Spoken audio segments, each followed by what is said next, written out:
Counting down the best James Bond pre-title sequences, at number 11, Bond isn't even in it. It's Live and Let Die. I'm sorry, we'll have to talk about Live and Let Die, one of the most poorest received pre-title sequences in the series. I'm really sorry. There's not enough imagination in it. There's not enough colour. There's not enough vividness. There's not enough iconic moments for me. So that's why I think it's. And I've seen it all before. I've seen all this kind of stuff. Yeah. But Bond's not in it. Ugh. That's the only reason. Well, that should be the only reason that he gets points knocked off, if that you think that is a reason. In my view, anyway. No action. Yes. Yeah. Yeah, big fight scene there. Yeah. Well, yeah. The ballsiest, most boldest title sequence, possibly bar none. It's the first Roger Moore, isn't it? Yeah. The previous time they've had a new Bond actor, they've gone down the Majesty's route and they've completely gone, we're gonna like push this idea of Bond, we're gonna push it. And because Lazenby wasn't that well received at the time, they think to themselves, how are we gonna do it this time? How are we gonna do it? And someone had this idea, we're just not. Yeah, because when we do, it's going to be massive. when we do reveal Roger, get ready. And regardless if you like that or not, that is an unbelievable, audacious thing to try. Yeah. And it's within the parameters. It's within the formula in many ways. Do you know what I mean? It's It's not taking formula out. It still feels like a Bond coming film. from a different angle. It just absolutely still feels, that the idea that it's such a product of its time, but also, like I say, it feels like it is still part of the series, but they're trying to do something differently. Yeah, I agree with John. This is absolutely ballsy, filmmaking, and like I'm going to show you, what Bond is about. Yeah, I think it's brilliant. That it feels like a mystery. It's like, well, what's there's this death? Yeah, it sort of reminds me of. Just trying to think, it's sort of like Doctor No kind of vibes of just people being murdered to begin with, that you don't really know who they are. Yeah, like you don't know what the circumstances of their murder is, and then you cut to somewhere else completely different. And I think I really like that. I think and then it builds up into this like. And then the final scene, you're like, "What the hell am I watching?" It's like, what is going on? And then you actually get the credit sequence, which is even more outrageous. And I just say, it is like you say, do I miss Roger?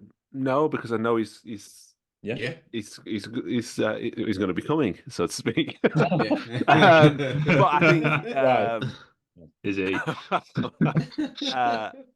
Yeah, I think it's a proper ride. I do love it, and the score is absolutely excellent. I like that it throws you into places where you don't necessarily like the UN. Oh right, like this is New York, and then and like Chris has said, there's an escalation in these deaths. Like the first one is in New York. It's daylight, fairly ordinary. Well, not ordinary, but yeah. How is he killed?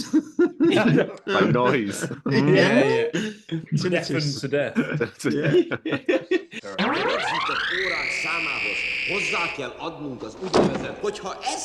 And like to start with, the people near him just kind of look at him, and I can never remember whether they react or not. But then suddenly you see people getting up, quite shocked. Yeah. You see Kananga and Kananga's there, and it says Samonique, and I was thinking like later when the title card comes up to say it's Samonique for the other agent's death, I wonder if anyone was bright enough to make a link there. Yeah. But so that's a great death.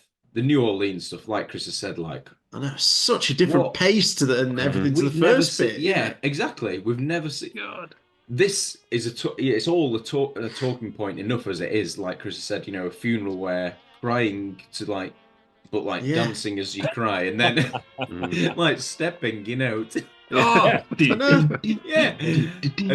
And the good thing is that the agent is also a bit like a fish out of water, because he's like, he's watching and like, what's going on, but he does help you. So, like, whose funeral is this? Yeah.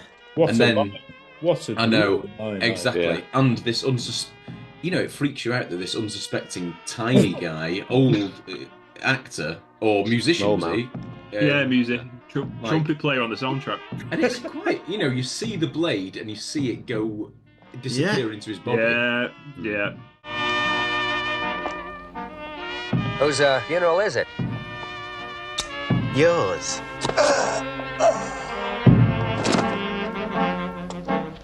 He's carried away in a casket, and then it breaks out into song like, this is amazing. All these things are so amazing. Yeah. What is happening? And then that. The casket, they lower it down and it disappears. And as a kid, I was like, have they just like magicked him away? Or that is it magic, just, oh no. Yeah. Obviously just hiding his body. And then suddenly there's this, again, I'd never seen, obviously never been to New Orleans and had seen, like, why are they so happy, at a funeral? That was new, never seen that culturally. That's just something that we don't do, And then there was again, that like this great thing of you only see in Bond films.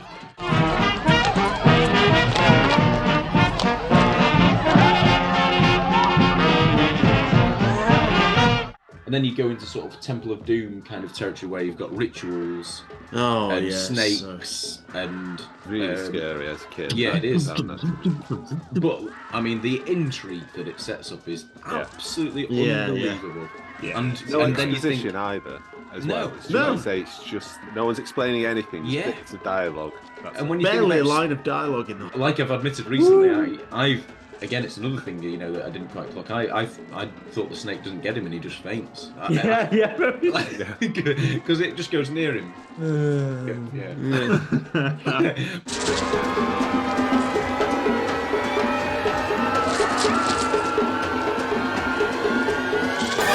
When you think about Spectre's schemes, all the things you've seen with Blofeld up to date in the Connery era, and even Goldfinger, like... Where's Bond? Bond's going to be taken to some really different places here. And I think it's an absolutely amazing setup. Absolutely brilliant pre-title sequence for me. Agreed. And like John said, ballsy. Yeah. Obviously, the second and the third are repeated. So the second, the New Orleans funeral, that's obviously repeated.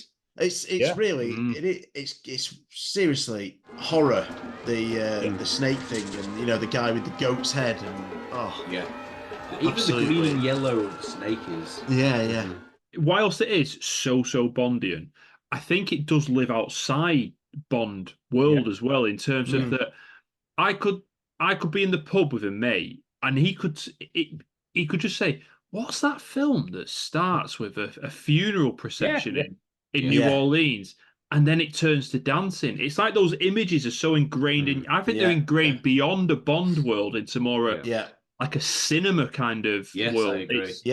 It's genuinely iconic, I think. And we've talked about the decision making, why they didn't show Roger Moore, why they didn't introduce him.